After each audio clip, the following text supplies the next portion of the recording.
And then I'm going to pop us up on Facebook and share my screen, and then let Mike Mallin from UNCW get us going. Hold on, Mike. Okay, you should be able to do it now. And meanwhile, I'm going to try to get the Facebook going. So Mike, whenever you're ready, take it away. Okay. I'm trying to set up. Do you have my my PowerPoint, right? You put it on there? Well, I have it, but I was going to let everybody share them themselves, but I can definitely share it for you if you want. Yeah. Why don't you do that? That'd be much easier. Okay, hold on. Let me get Facebook up first then. And then I will grab that.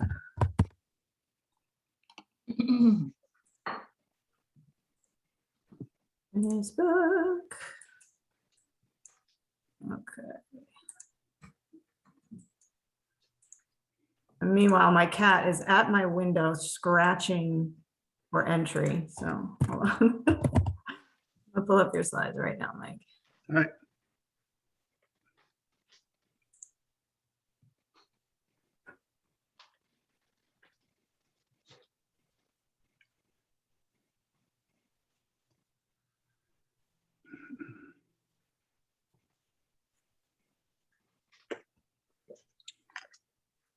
Feel free to talk about, the weather or something. I'm working on this. Weather's nice.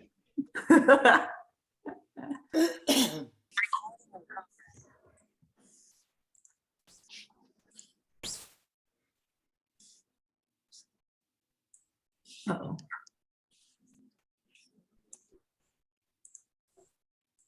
Sorry, folks. I had them in a folder, but Mike's isn't in there, so give me a second.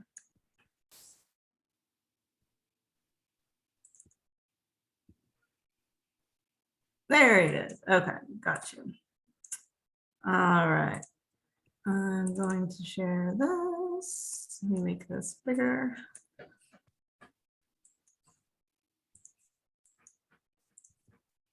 All right. Can everybody see that? Okay. I'm going to mute myself, and Mike, we're all ready for you. All right, Dana, am I going to have any control over moving these slides, or are you just going to do them? You don't have control since I'm sharing, so I'll share it. Just let me know when to click. All right. So this, as some of you already know, and some of you are working on it, we obtained this grant from the state to attempt to rehabilitate Greenfield Lake. Partners being UNCW, City of Wilmington, Riverwatch, NC State, Moffat, and Nichol. So go ahead and get us to the first slide, please. All right. As all of you well know, Greenfield Lake has been afflicted by algal blooms for years and years.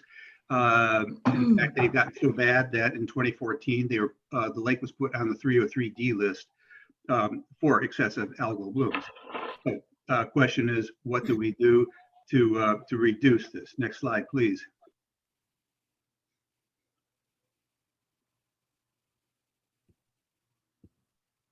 Okay, there we go. Yeah. Okay. So I gave a presentation to Riverwatch, I think 3 years ago, talking about this. Larry and I had a former student, Nick Uriola, who did a great job of going out in rainstorms and collecting water coming in from the various tributaries, which are located up in the upper right of on your screen there. And he did this all year long and got some very excellent data on loading of nitrogen and phosphorus into the lake. So what are we talking about? We're talking about loading. Loading is a function of two things. It's a function of concentration, which is the concentration of whatever, nitrate, orthophosphate, total nitrogen, and so on. And also flow, and generally considered in like meters per second. So what you're getting is you can translate that into any number of venues, but you can generally do it into like grams of nitrogen per hour or something like that. That's what we're talking about here. So what are the results of this is, well, first, let me jump back a little bit. Over on the left-hand side of your screen, you see the watersheds in question, okay? Now notice that the jumping run branch up to the upper right, that encompasses a large swath of a golf course, okay? Yep. And then next to it is a smaller watershed called Squash Branch there. That's very urbanized. All right. So as it turns out from Nick's data, which is down there in the lower right, see we have the ammonium loads, nitrate, and orthophosphate. So you can see that those two watersheds account for the vast majority of the inorganic nitrogen and phosphorus coming into the lake. So that's obviously what we should concentrate on. And that is what the proposal to the state was all about, working on that. So next slide, please.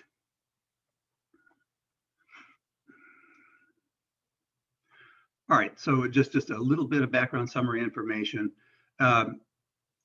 Not only algal blooms, but the lake suffers from low dissolved oxygen in the bottom waters, occasional fish kills, and definitely fecal bacteria pollution. It's on 303D list. Besides the nutrients coming in from Jumping Run and Squash Branch, Larry and I and our students did a bottom survey of the lake about three years ago or so, and we found that certain areas were concentrating phosphorus.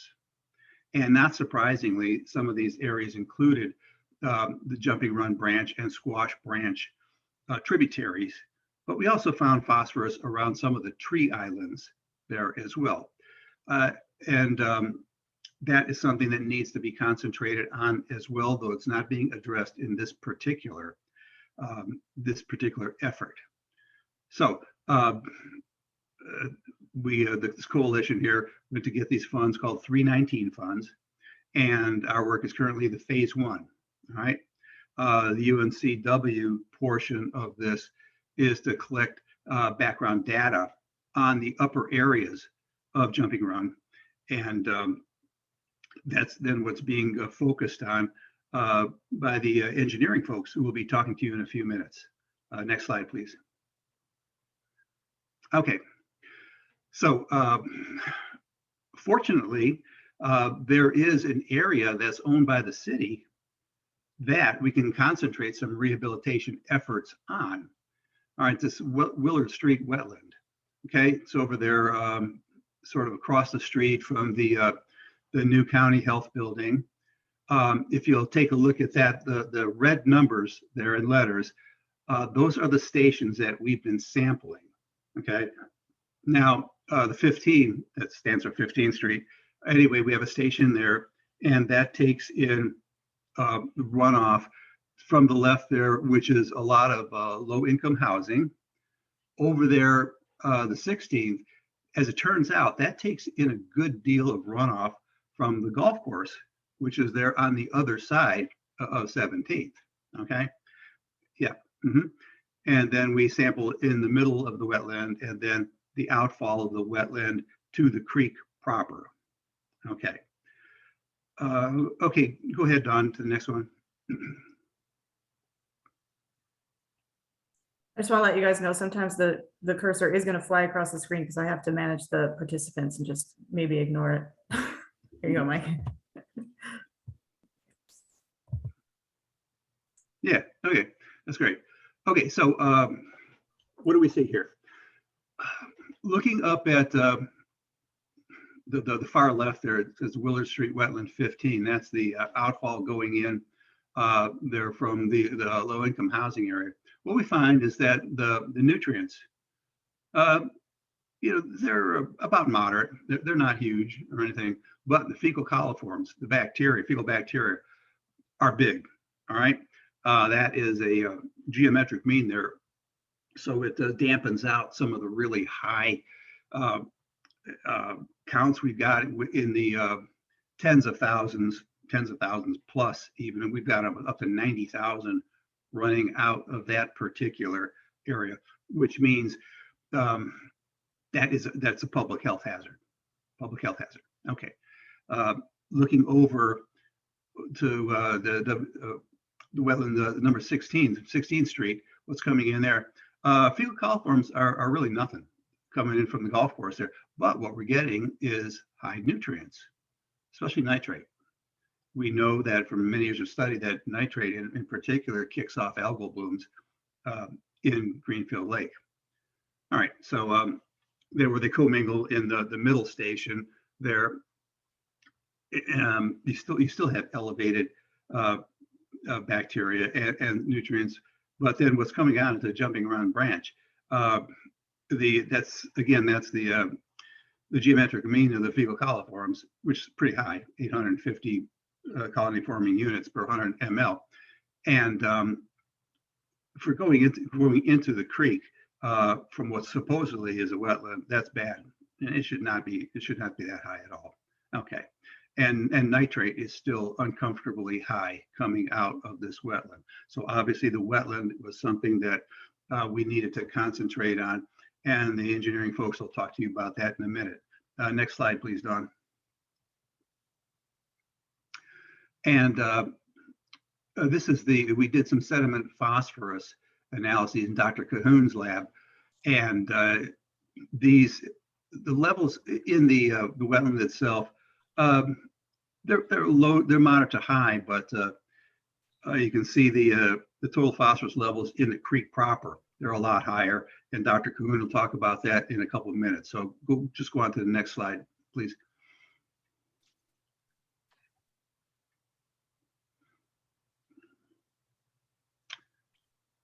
You know, in fact, Larry, why don't you go ahead and say something about these data? Sure. Yeah, go ahead. Yeah. One of the points that I'd like to make, and that everyone should carry away, is that as Mike has explained, the nutrients of concern here are nitrogen and phosphorus. Nitrogen compounds tend to be fairly soluble. Phosphorus, on the other hand, tends to accumulate in sediments. Over the years, I've done a lot of studies on where the phosphorus is in local water bodies, and something like 99% of it is in the sediments. And typically that's not been measured as a water quality parameter. And so we're looking to see where the phosphorus is coming from by tracking it upstream and downstream and so forth.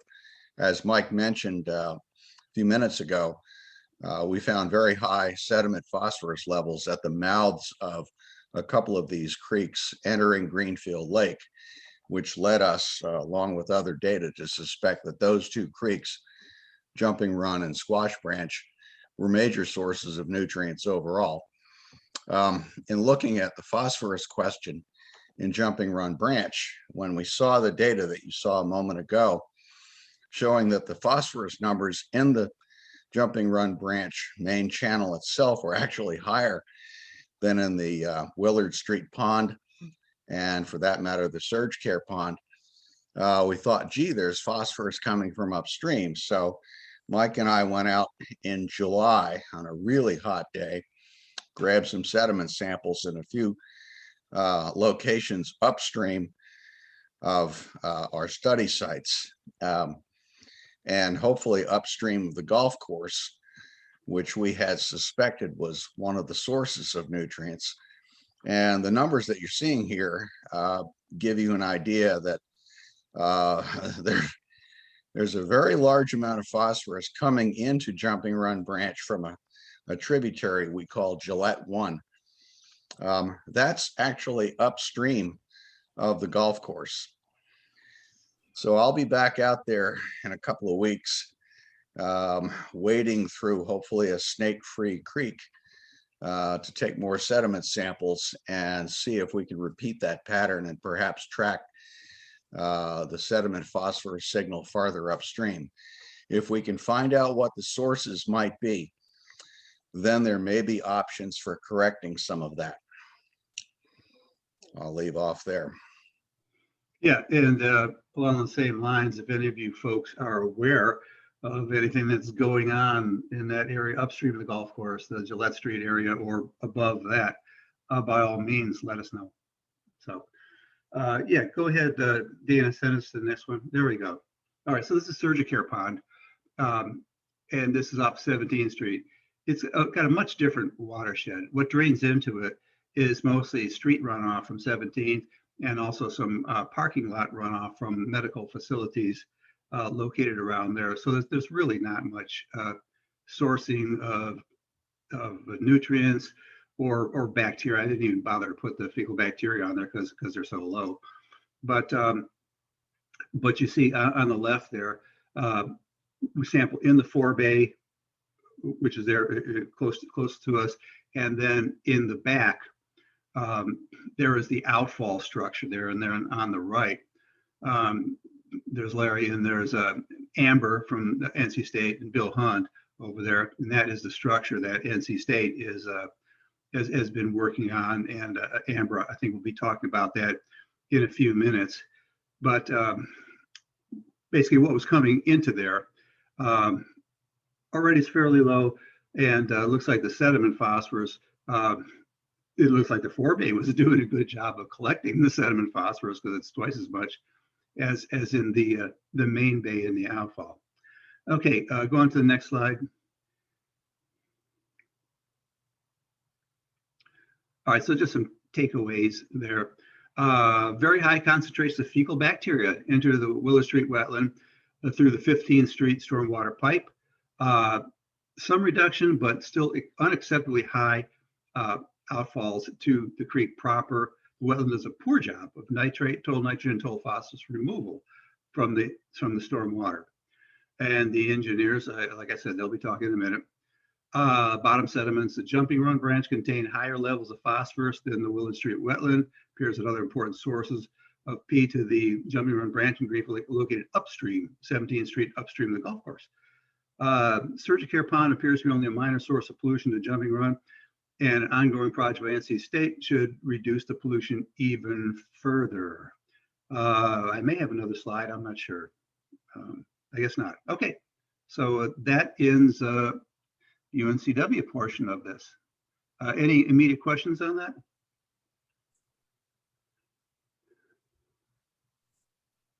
Thank you, Mike. And I should have sort of made a little bit of a better intro in the beginning. So Mike and Larry went first to provide sort of the background on the data that showed the necessity to do the work that the other members of the team are doing. So with that, Amber, did you want to handle your slides yourself, or do you want me to pop them up?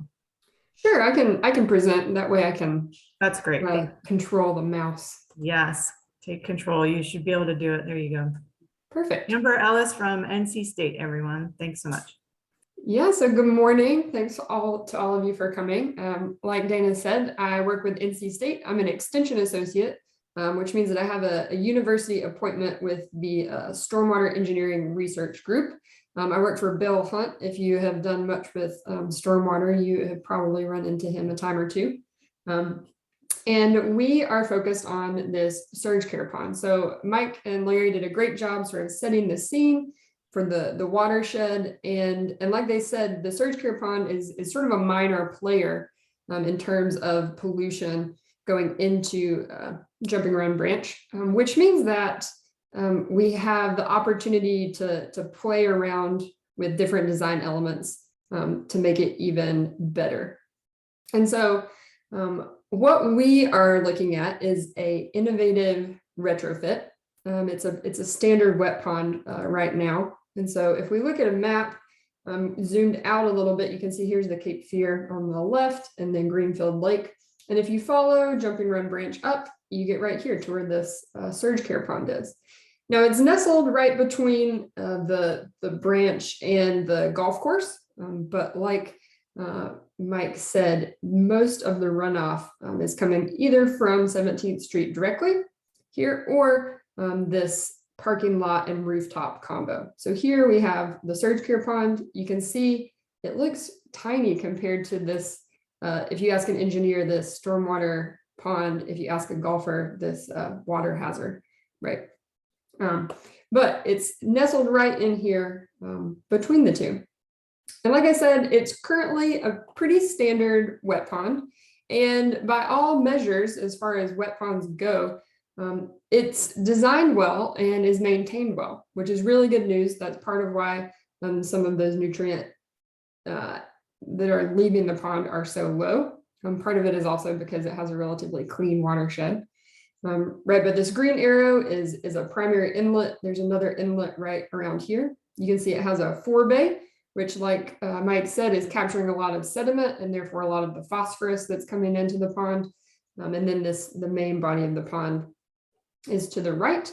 And we have the outlet with this red square here. And so our idea is to test out what we call a permeable reactive berm.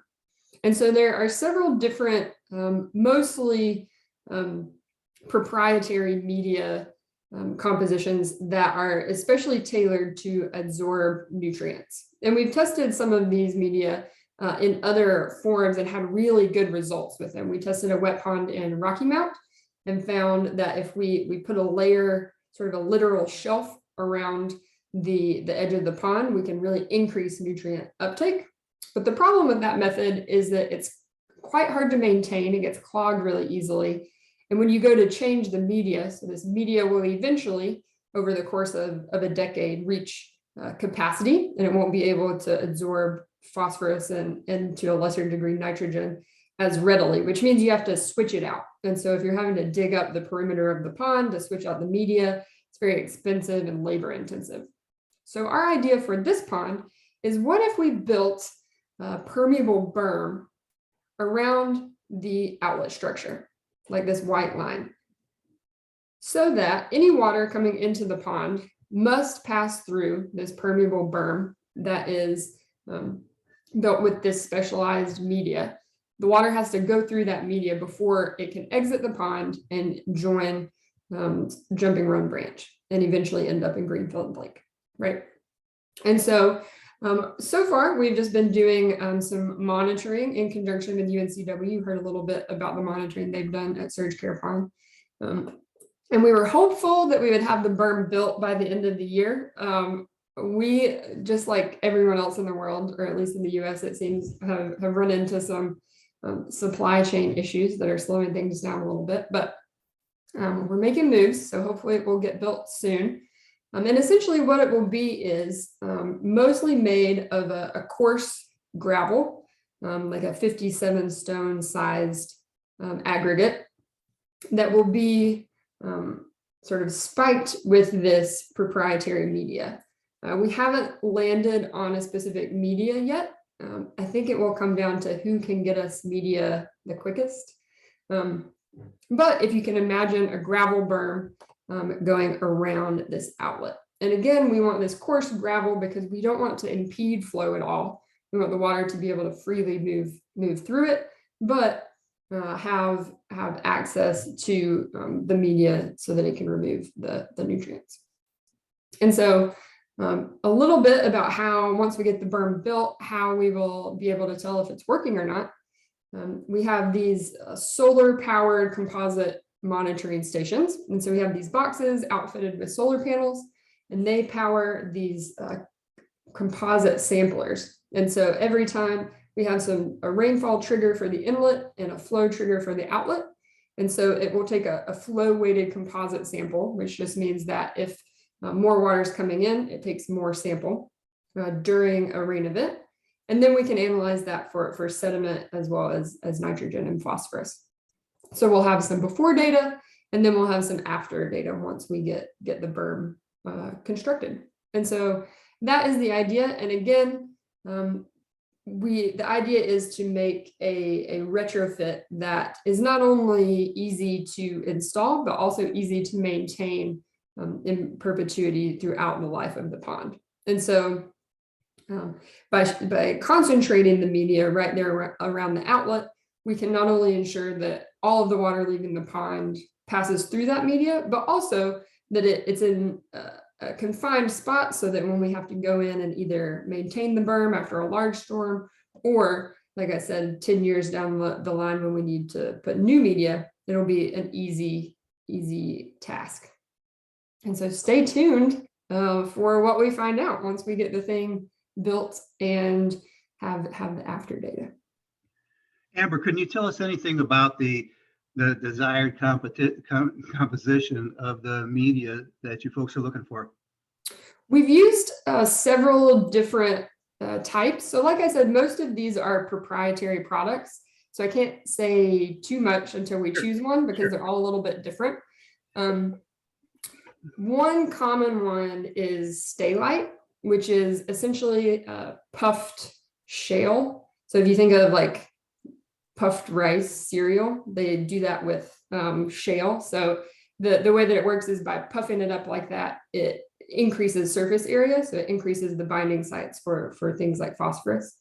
There are also some, that's sort of like a chemical product or a physical product rather, right? You're taking a natural product and altering it physically to make it more attractive to the phosphorus. There are also a few chemical products that are chemically produced and then come in a powder form.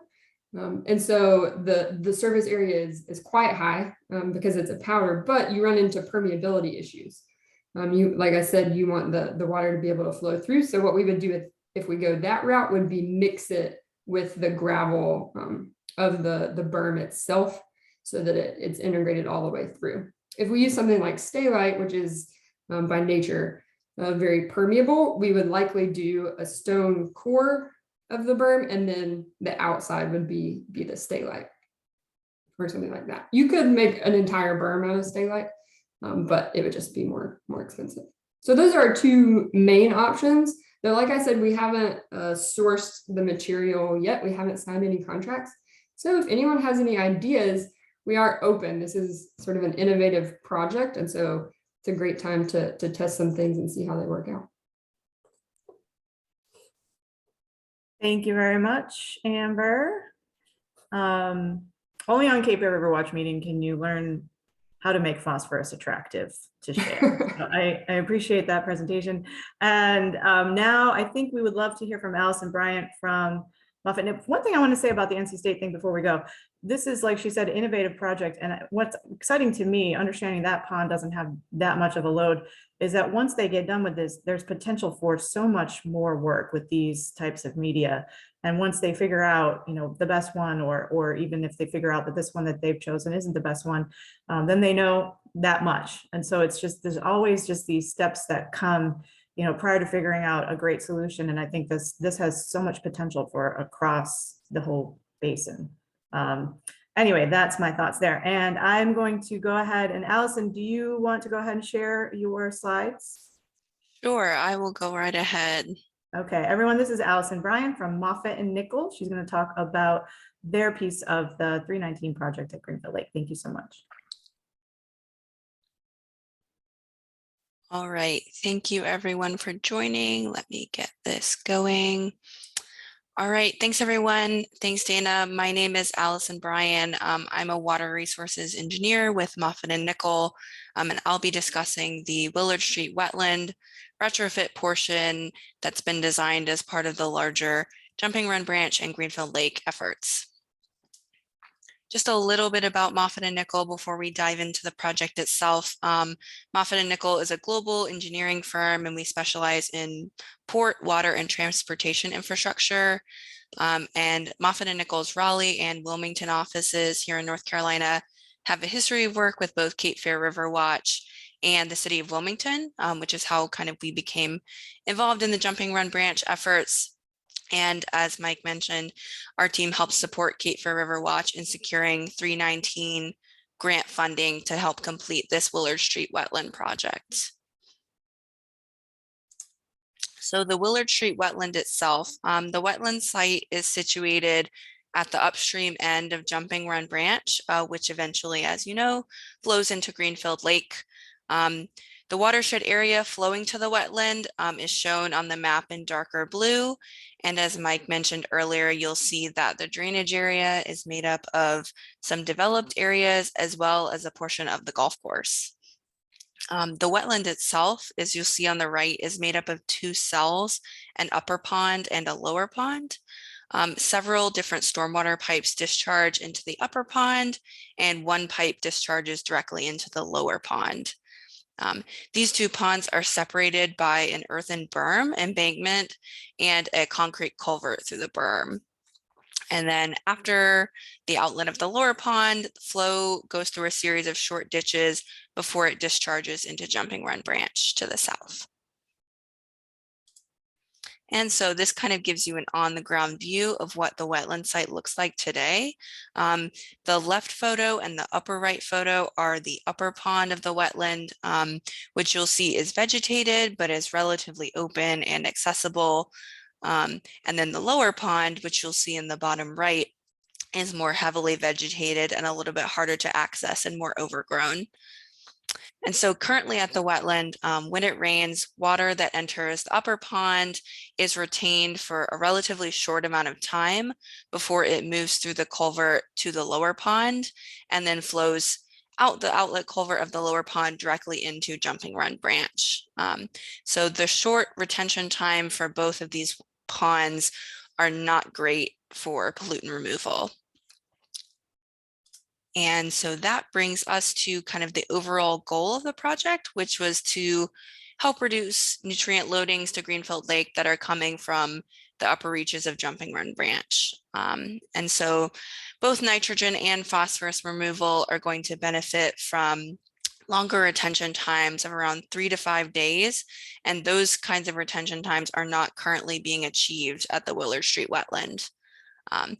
These desired reductions in nutrient loadings were to be accomplished by increasing the retention time during the water quality precipitation event, which is in the Kama counties on the coast, defined as that first 1.5 inches of rainfall that occurs during a storm. And so these reductions will help, these increases in retention time will help improve pollutant removal performance. And one other aspect of the design that's included is the establishment of proper wetland planting zones in the upper pond.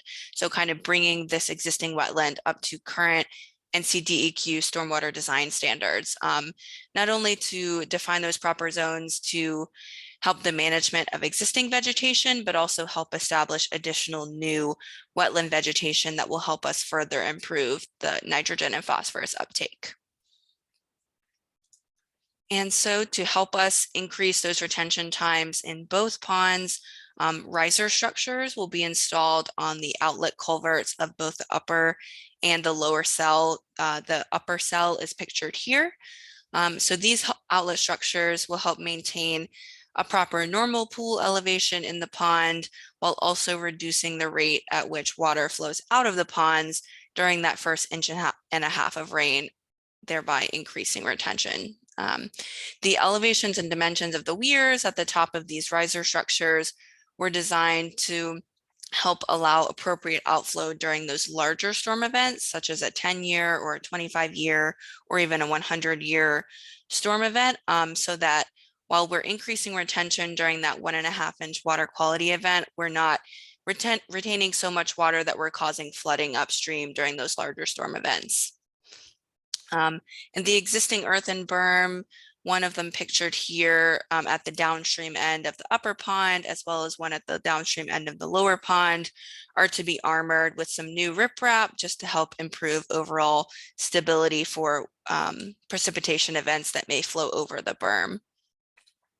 And as I mentioned previously, the upper pond will be regraded to help establish those proper wetland planting zones and increase the likelihood that vegetation will be established. And we will not be doing any grading in the lower pond. We will be maintaining that pond as is in terms of vegetation. Allison, can I interrupt you real quick? Sure. Do you mind defining riser, culvert, berm, and riprap?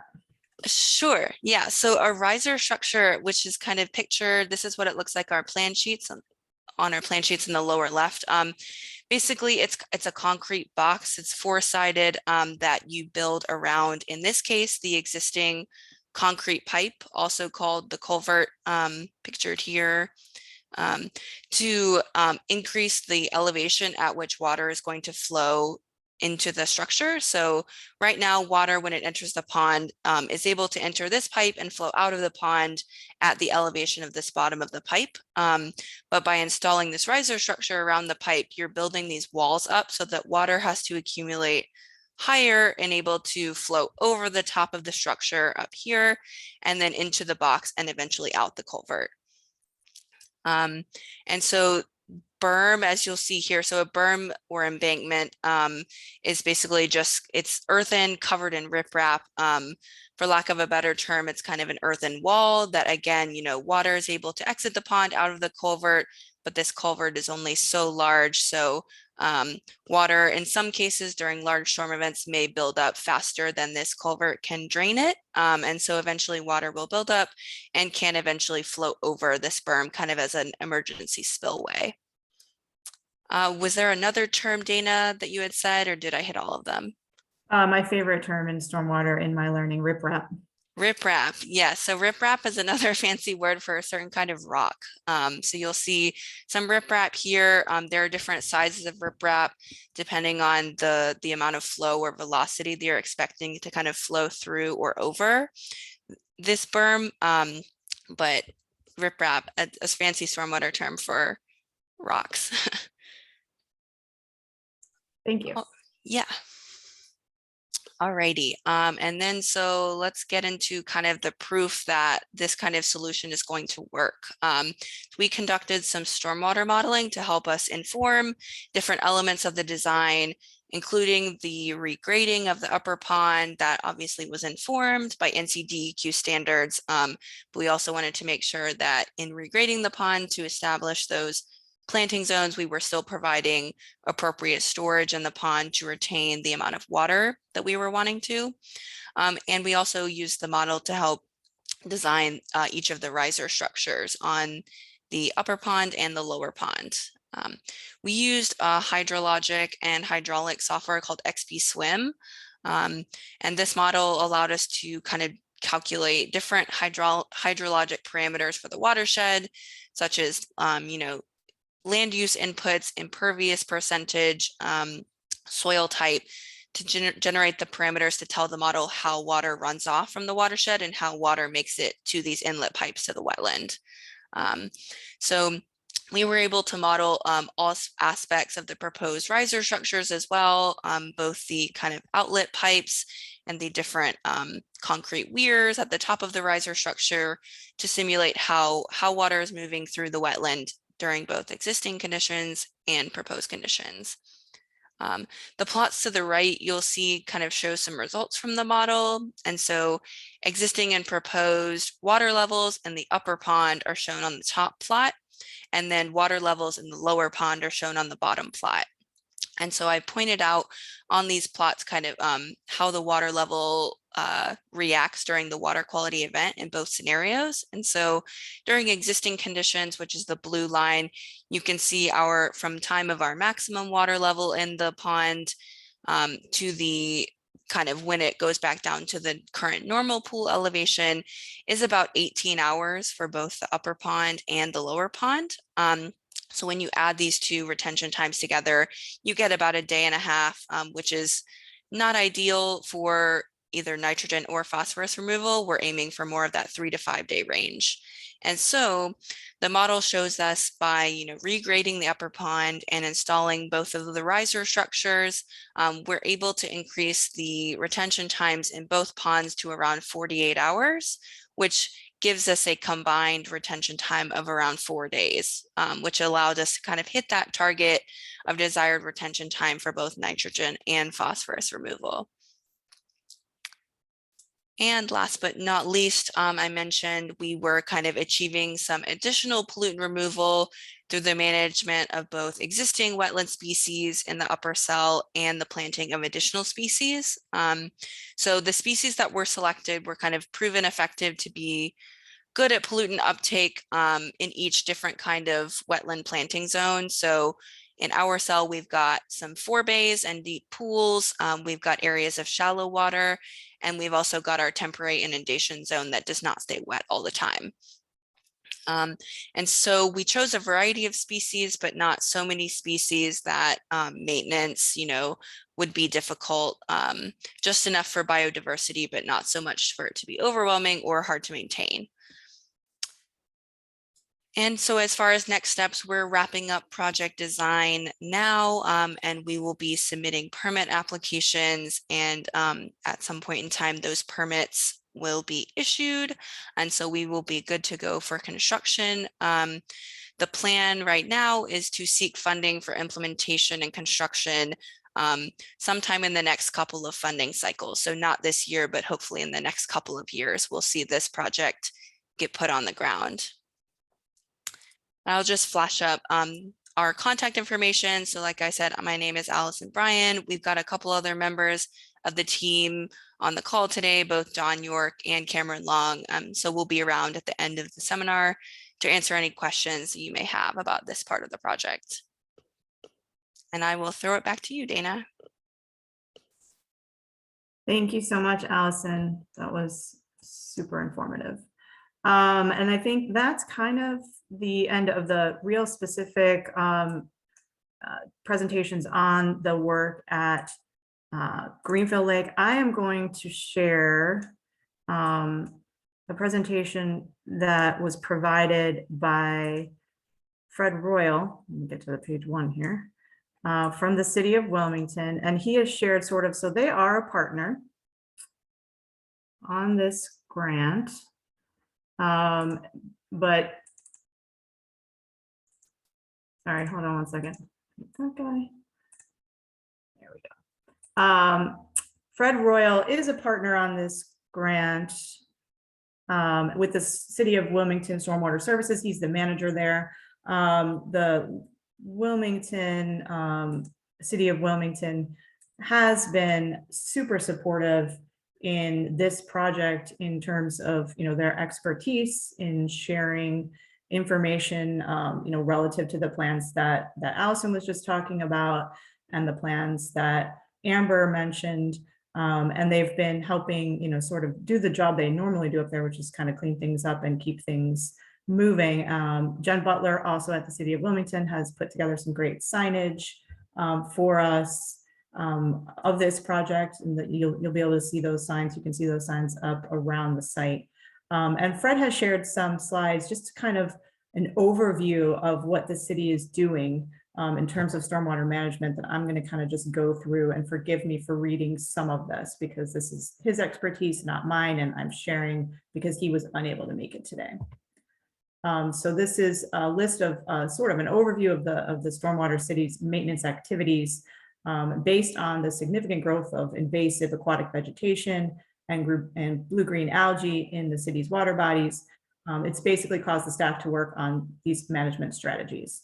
And they include mechanical removal of vegetation. The city is buying these amazing machines that Cape Fear River Watch and others were able to go watch being demonstrated, that will kind of remove some of this invasive aquatic vegetation from these places. And as well as algae and sediment management strategies and green infrastructure retrofits, like you just heard Allison talking about, and Amber as well. And they're going to be doing more proactive inspections and maintenance planning and targeting these issues. Burnt Mill Creek and several public water bodies, including Greenfield Lake and Carriage Hills Stormwater Wetland Wet Pond, have been targeted for this strategy by the city. So they've got a challenges, a perfect storm of challenges. I like his title. So pipes, channels, and stream banks are in need of rehab. We're getting more rain events, longer rain events, and more often rain events due to climate change. The cost to replace these pipes and channels is increasing. We've got these, we know here in this region the damage that can be caused by flood and the risks to public health that is involved with that. And then also water quality and habitat is degraded by these types of things. So outreach and education is growing. There's 2 floating treatment wetlands installed in Squash Branch, which you heard about in the beginning of the program from Mike Mallin at the northern end of Greenfield Lake. These systems use vegetated floating mats to absorb nutrients from the water. Stormwater services crews can easily unhook the mats to access Squash Branch for maintenance activities.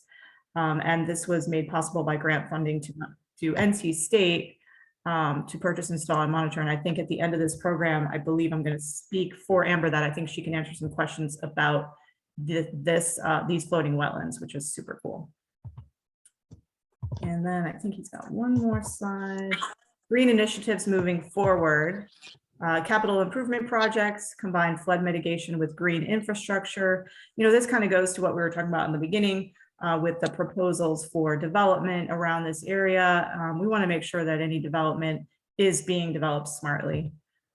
Greenfield Lake Nutrient Management Initiative, Willard Pond retrofit, sediment removal, and the watershed plan. He's working on an entire watershed plan.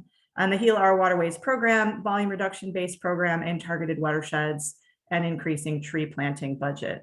There is a tree planting event happening, I believe, today in the Sunset Park area. And I think that Lloyd Singleton just joined our call, so he might be able to share something about that. And that is it for Fred's slides. And I'm going to go ahead and stop sharing and open us all up for questions. Feel free to unmute yourself and ask a question or type it in the chat.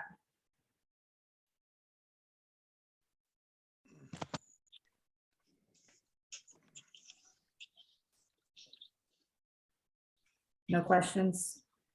I'm going to pop I've got a question about how in the world does the floating wetlands work? How do you get rid of the vegetation and where does it go? So the idea is that these plants are able to grow in the water column. And of course, the plants are uptaking nutrients themselves that they use to grow. But then we found another major pollutant removal mechanism on these floating wetland islands is actually the biofilm that accumulates along the root mat that's hanging in the water.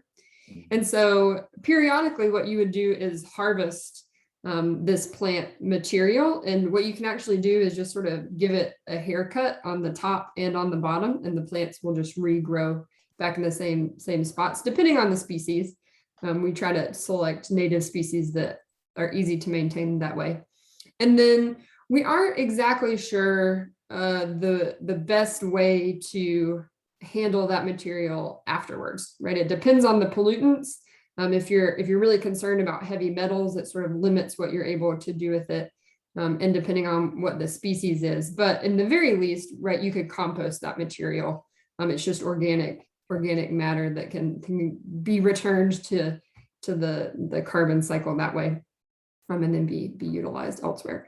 There are some folks that are looking at things like biochar or turning it into a secondary product. I haven't seen any research that shows that is definitively worth it. Typically, things like biochar work a lot better with like hardwood mulch type things rather than herbaceous vegetation. But it's an idea. Right now, our primary avenue for disposal is compost, and luckily we have a great composting. A couple of different great composting options here in Wilmington. So. Thank you. Mm-hmm.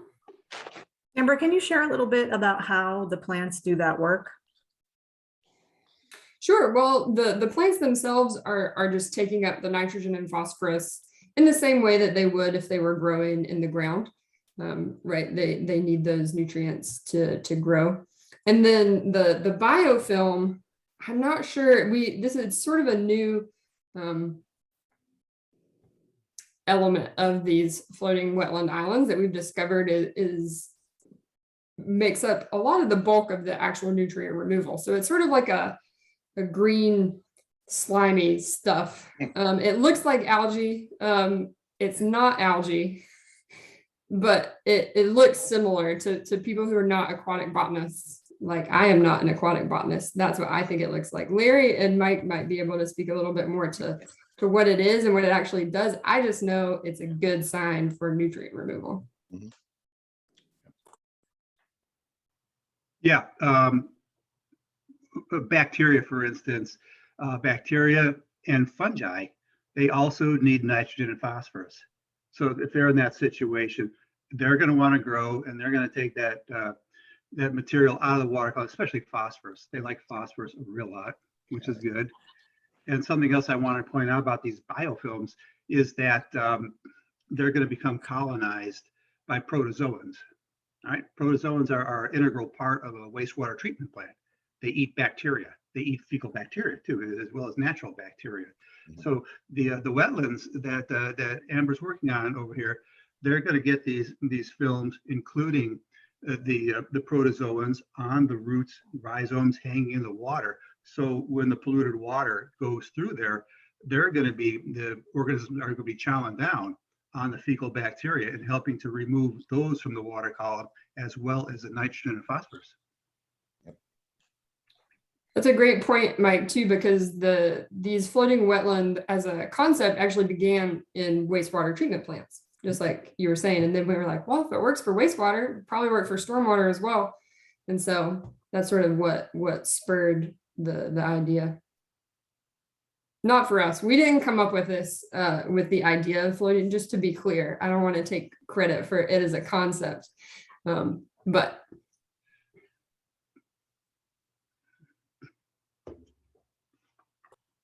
okay, there's a question in the chat, and Carla, I'm not certain I'm following, so I don't know if you're able to chime in, but it says, how does the prevention of these high levels of nutrients and coliform bacteria fit in? I'm thinking this is sort of a general question because this was a pretty scientific presentation, so it might be just good for one of you to sort of break down how these things really, you know, kind of attack or, as Mike just said, chow down on the bacteria and the fecal coliform and the nutrients.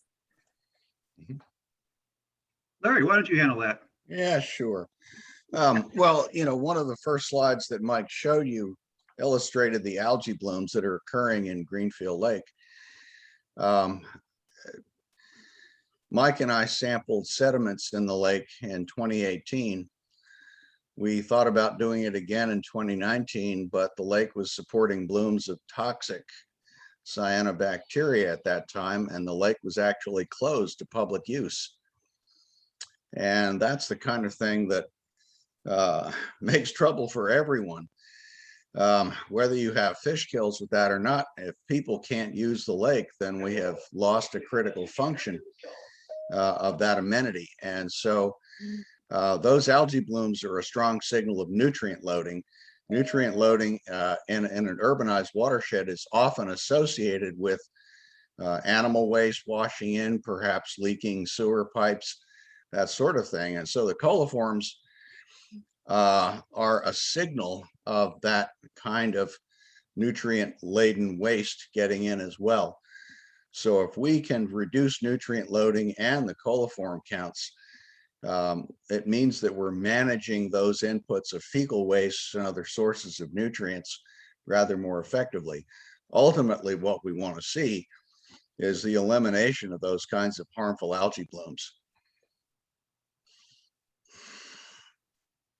Thank you, Larry. Audrey, I wonder if I can put you on the spot. I do this to Audrey all the time. Audrey is our outreach and engagement manager, as you know. She also was an EnviroScape teacher.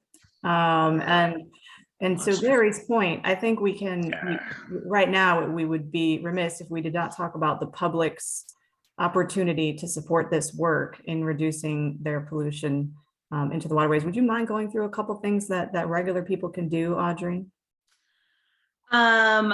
Yes. Thank you.